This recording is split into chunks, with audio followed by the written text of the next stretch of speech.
Well, as we've been saying, tomorrow is a Memorial Day. It's a time of remembering those who gave their life for our nation. And not just our nation. We also recognize that these men and women, they laid down their lives for many people around the world who faced oppression. You know, one of the interesting things is that, and you may already know this, that after the planes crashed into those buildings on 9/11, an attack that killed 2,977 people. Did you know that it is reported that after that, 254,000 people joined the military, either the regular military or as reserves? That's a lot of people, right? 254,000. They saw that the people they loved were targeted and killed, and so they couldn't sit back and do nothing. And you know, they signed up despite the fact that it could cost them their lives. And for many it did. There were 2,402 Americans killed in Afghanistan and another 4,431 who would lose their lives in Iraq. They paid the ultimate sacrifice for our freedom and safety, as well as make a difference for the innocent people affected by tyranny in those countries. That's what love does. Amen. It leads people to sacrifice for other people. That's what we're going to be thinking about this morning as we continue with our theme, bringing people to Jesus. Stand with me as we read together our text. It's found in Mark's Gospel, Mark chapter 2, verses 1 through 12. Mark 2, 1 through 12. It says, a few days later when Jesus entered Capernaum, the people heard that he had come home. They gathered in such large numbers that there was no room left, not even outside the door, and he preached the word to them. Some men came, bringing to him a paralyzed man, carried by 4 of them. Since they could not get him to Jesus because of the crowd, they made an opening in the roof above Jesus by digging through it and then lowered the mat the man was lying on. When Jesus saw their faith, he said to the paralyzed man, "Son, your sins are forgiven." Now some teachers of the law were sitting there thinking to themselves, "Why does this fellow talk like that? He's blaspheming. Who can forgive sins but God alone?" Immediately, Jesus knew in his spirit that this was what they were thinking in their hearts. And he said to them, "Why are you thinking these things? Which is easier, to say to this paralyzed man, 'Your sins are forgiven,' or to say, 'Get up, take your mat, and walk'? But I want you to know that the Son of Man has authority on earth to forgive sins." So he said to the man, "I tell you, get up, take your mat, and go home." He got up, took his mat, and walked out in full view of them all. This amazed everyone, and they praised God, saying, "We've never seen anything like this." This is the word of the Lord. You may be seated. I never thought about it before. You know, the man couldn't get in, but after that happened, he walked right out the door. People were so amazed, they just stepped back. But anyway, verse 1 tells us that Jesus had come home. Does that surprise you that it talks about Capernaum as Jesus' home? You know, we know that his hometown was Nazareth. So why are they saying here that he came home to Capernaum? Well, a couple of things to remember. One is that the faith of the people in Nazareth was so weak that Jesus could do very little there. The same Jesus who could do miracles so many places, change lives so many places because the people lacked faith, he couldn't do much of anything. Another thing to note is that we discover that after John the Baptist was arrested by Herod, that Jesus moved the center of his ministry 40 miles north of Nazareth to Capernaum. And by doing so, actually fulfilled prophecy. I don't know that he did that to fulfill prophecy, but it did.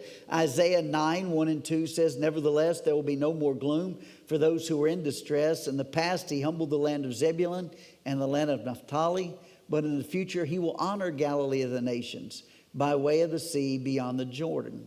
The people walking in darkness have seen a great light. On those living in the land of deep darkness, a light has dawned." So we discover here that area is Galilee. Capernaum is right there in that area. So when he moved his ministry north, he fulfilled the prophecy of Isaiah.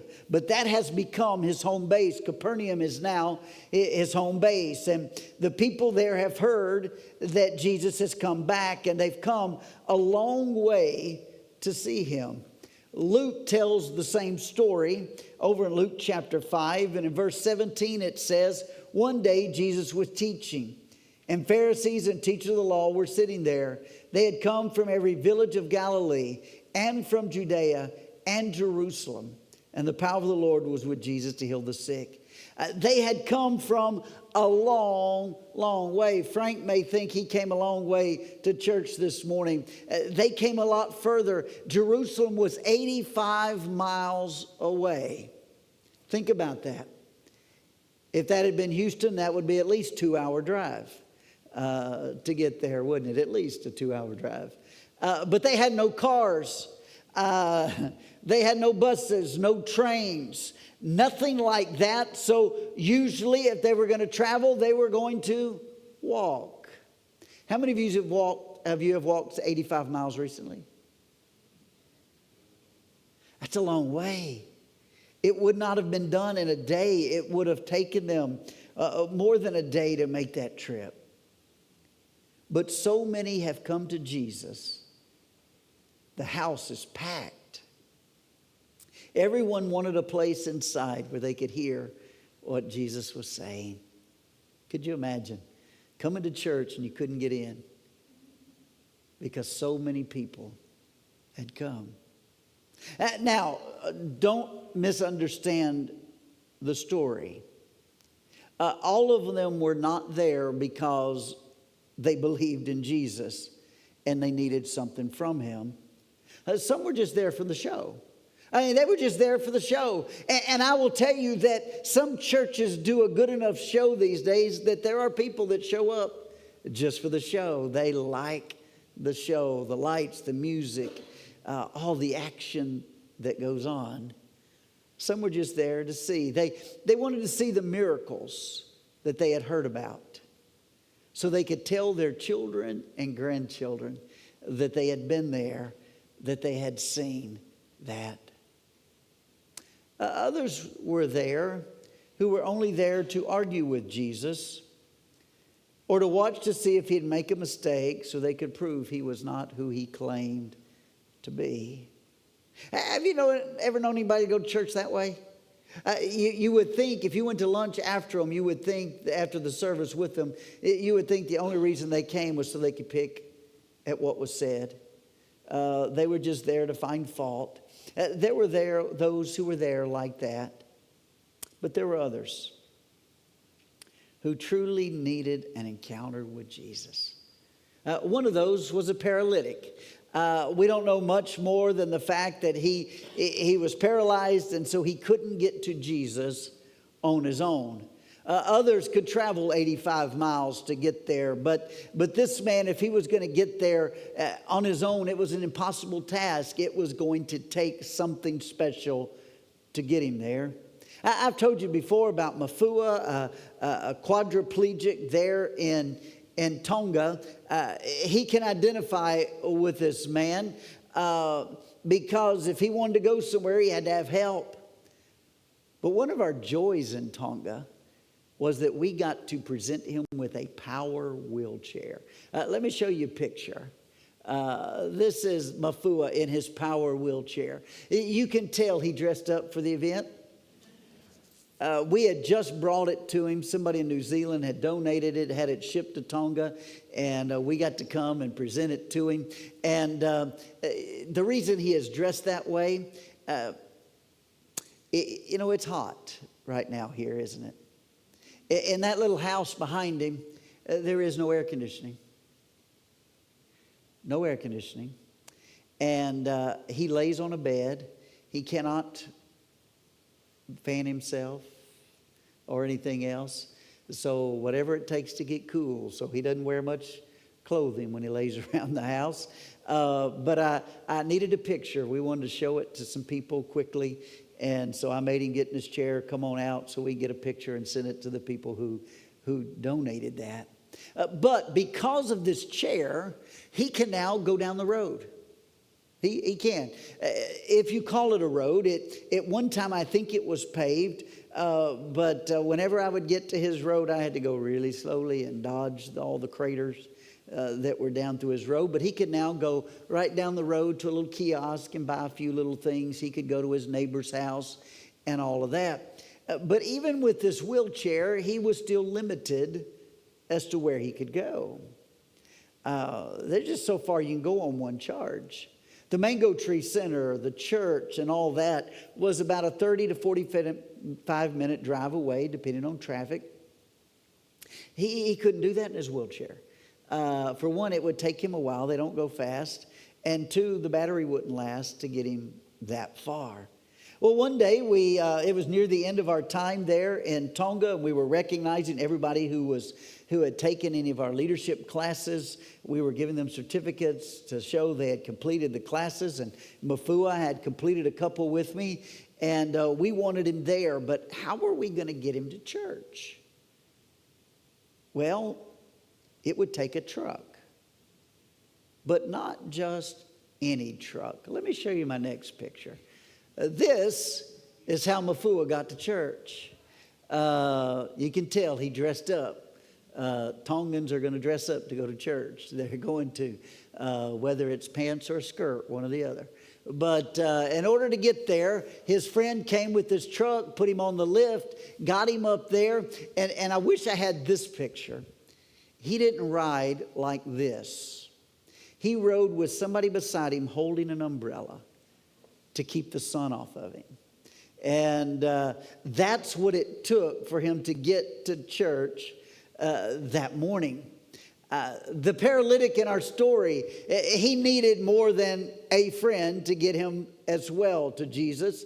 He didn't have a truck with a lift gate. And even once he got there, there was a problem, right? Once they got there, he could not get inside. Have you ever stopped to think about what kind of friends this man had for what happens next? They go up on the roof and they make a hole. Now, I'm going to be honest, I'm not sure that I would have done that. If I had brought him there that day, I'm not sure that I would have climbed up on there and made a hole in somebody's roof. I mean, how much damage did they do? I mean, it had to be extensive. I mean, it wasn't just a peephole. I mean, they had to have a hole big enough that this guy could be lowered down through it. And the whole time they're making this hole, I can just see in my mind dust and debris falling on the people in the house below. Jesus has stopped teaching. Everybody is looking up to see what's going on up here. And I'm sure there's some people down there that are just appalled that this stuff is falling upon their heads down there. I can see the homeowner has gone outside and he is yelling at these guys, get off his roof. But do they stop? Oh. They keep going. Why? Because what their friend needs means more to them than any consequences they may face. Their friend's needs mean more to them than any consequence they're going to face. So here are 4 things I want you to take away from this morning. Number 1, bringing people to Jesus may take teamwork. Just like getting Mafua to church that day, who took a person donating a chair and me and the team delivering the chair and the friend with the truck and the young lady with the umbrella. All of that, it took all of that to get him there. It takes a team sometimes to get somebody to Jesus. In our story, the man knew he needed Jesus. We haven't talked about it yet, and we will. And he ended up getting more, though, than what he imagined that day. But, some of our friends don't even know they need Jesus.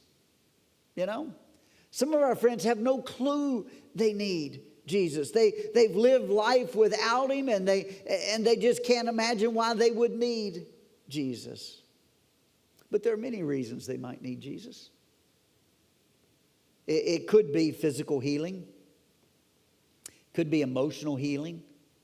The healing of relationships. They might need power to break free from a habit. Of course, the ultimate thing they need, of course, is salvation. What we need to realize is it usually takes more than one person to convince someone they need Jesus. Think about that. On average, a person hears the gospel, the good news of Jesus, 7.6 times before they get saved. Now, that's on average. Some people quicker, some people slower. But on average, somebody hears the gospel 7.6 times before they get saved. So think about what that means. Think about that. I read last week about a woman who shared her faith with a family member. And as soon as she shared her faith with a family member, she got an abrupt no way, not interested from her family member. The lady, however, was not discouraged. This is what she said. That means only 6.6 times to go before she comes to faith. We laugh, but sometimes we go to share our faith with somebody and they shut us down, and we never know how much closer they are. We go away thinking we failed. When Mark Bain comes to teach our evangelism class, and let me encourage you to come. It's free. From 10 till 3 on that Saturday. Lunch is provided, and probably Chick-fil-A. And it's going to be a good day. But he knows what he's talking about because he was on the other side. And people shared their faith with him. And I hope he shares some of the stories while he's here of some of the people who thought they failed when they shared their faith with him. They thought they failed. And they have no clue the impact it had on him. Even though at that point he told them, no way, I am not interested. Maybe we share our faith and they don't respond. But we never know how much closer they have moved to Christ because we shared. Number 2, bringing people to Jesus may require sustained effort. The friends in the story didn't give up even when faced with obstacles. They persisted. Bringing their friend to Jesus mattered that much to them. Not even a roof. I might have gotten there and seen the roof and said, well, there's just no way. They didn't give up because of a roof. May we not give up on our family, friends, bringing them to Jesus because of obstacles. Which brings us to the third. It may take an out-of-the-box idea to get some people to Jesus. Most people, like I said, never would have considered going through the roof. That is just not the way things are done. If on that evangelism class on that Saturday, and please make sure you register. It's the only way we can know you're coming and have lunch for you, and materials for you. But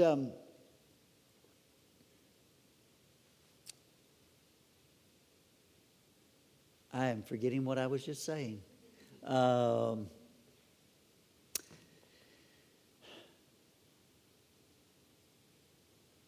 But when it comes to bringing people to Jesus, we don't always understand the obstacles. We don't understand some of the things that might stand in the way of people coming to Christ. Our normal way of inviting people to Jesus is just to say, hey, would you come to church with me? For some people, that might work.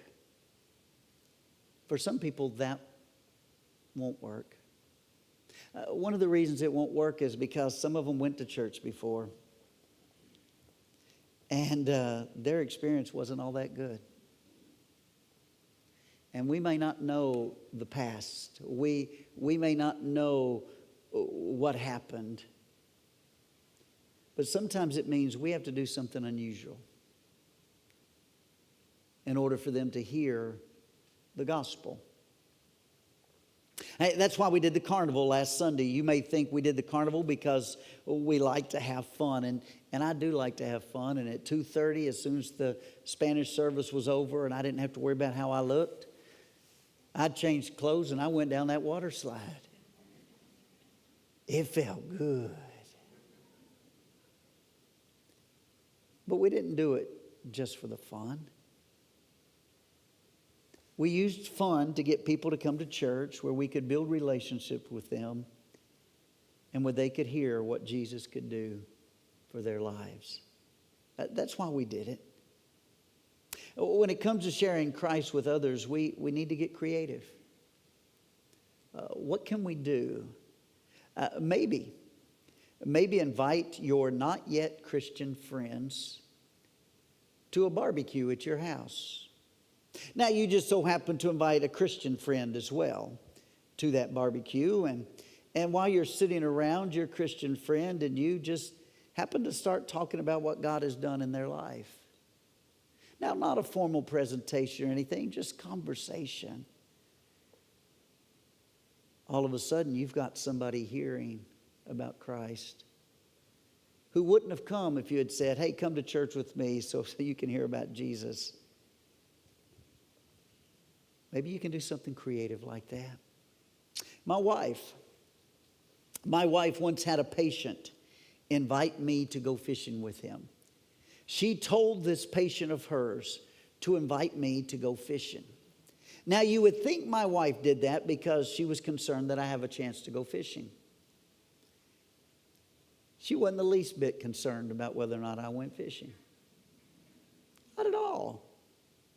What she knew was that this patient needed someone he could talk to who could help him discover that God could help him deal with the tragedy in his life. He used to be a tall, skinny, string bean of a man. And he gave his grandson a three-wheeler. I don't even think they have three-wheelers anymore. His grandson hit a tree. His grandson died. This man blamed himself. He didn't even know if he could continue living. This guy, he lived quite a ways from where we did. But he did come to church one day, and I gave him a hard time. We had a 2-story church, and the sanctuary was upstairs, and he sat in the corner back there, and I took him back to the corner after church, and I said, next time you come, please don't sit on this side. There was a gap between the floor and the wall about like that. I said, please sit on the other side next time you come. But he was eating himself to death. And so she asked him to invite me to go fishing because her husband needed somebody to take him fishing.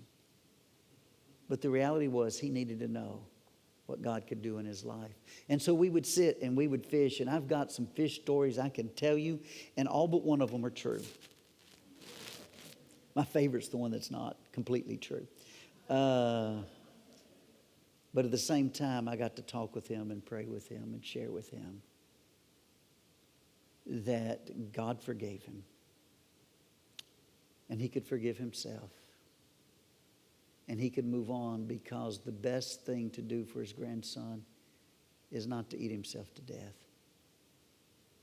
but to live the life that God had created for him in honor and memory of his grandson. Sometimes it takes being creative.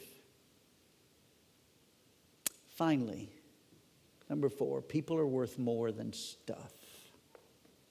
I'm not saying we shouldn't care about things that get destroyed. I mean, somebody had to fix that roof. Somebody had to fix the roof. But sometimes we get so protective of our stuff that it stands in way of ministry. Believe me, that new flooring in there, you know, that was work getting that in there and getting it all cleaned up. And then people use it. And what if it gets damaged? What if it gets scratched? What if it gets all dirty and nobody wants to clean it up? What if it's stuff? I remember hearing a story years ago, and now that I'm 60, it could have been years ago. I wish I could find it. It's somebody well known. And they said years ago they had a nice, beautiful car. And they discovered this family living down by the bridge. There were children in this family. And God said, you need to see if they would go to Sunday school with you. And he's like, but they're dirty. They stink. How would I get them to church?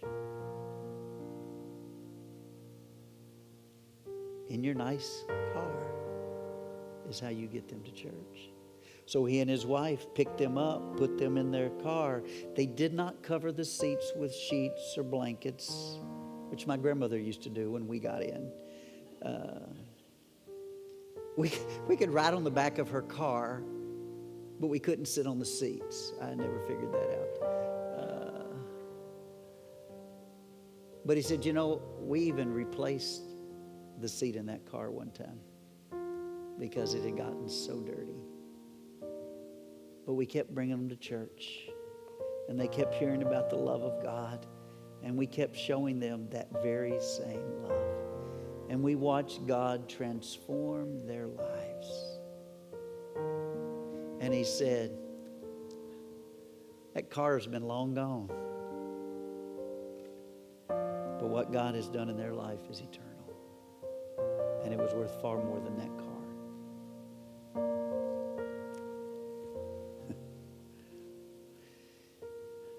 In this story, the interesting thing is these friends loved the paralytic enough to bring him to Jesus for physical healing. But he got more than that. Before Jesus ever healed him, he first forgave his sins. See, Jesus knew what was most important, right? Matthew 16:26. What good will it be for someone to gain the whole world, yet forfeit their soul? Or what can anyone give in exchange for their soul? We need to remember that our task is not to help people feel better. Our task is not just to help them have a better life. Our task is to introduce people to Jesus for salvation. For that is what they need more than anything. In John chapter 5, we find another story of Jesus healing someone who was crippled. There beside a well, it's a pool of water, a wonderful story, a fun story. But there in 5:14, the conclusion of the story goes this way. Later, Jesus found him at the temple and said to him, "See, you are well again. Stop sinning, or something worse may happen to you." We cannot forget sin destroys. How many times have we seen people get out of a mess? We help somebody get out of a mess, and they're feeling good and we're feeling good. We help them get out of a mess. But then they end up in a worse mess. Why? Because they didn't really turn to God. They were grateful for the help, but when it came down to it, they never really became a follower of Jesus. Instead, they kept walking down the same path that caused them the problems in the first place. But you know, even worse is the fact that the path they're on will lead to eternal judgment. That's not something we like to think about, but we cannot ignore it. I mean, if we ignore it, then we don't feel the urgency to tell people about Jesus. You know, before 9/11, those same people were living here in this country where we felt so safe. They weren't signing up for the military. They weren't getting involved. But suddenly when the planes came crashing in and the towers fell, suddenly there came an urgency to protect this country. Let's not sleep while people around us do not know Jesus or are headed down a path of destruction now and ultimately for eternity. As those men and women who laid down their lives for this nation, let us be willing to sacrifice that those around us might find salvation in Jesus. Because some of those who do not know Jesus may very well be the ones closest to us, even your own family. Let's not let tragedy be what it takes to get us serious about bringing people to Jesus.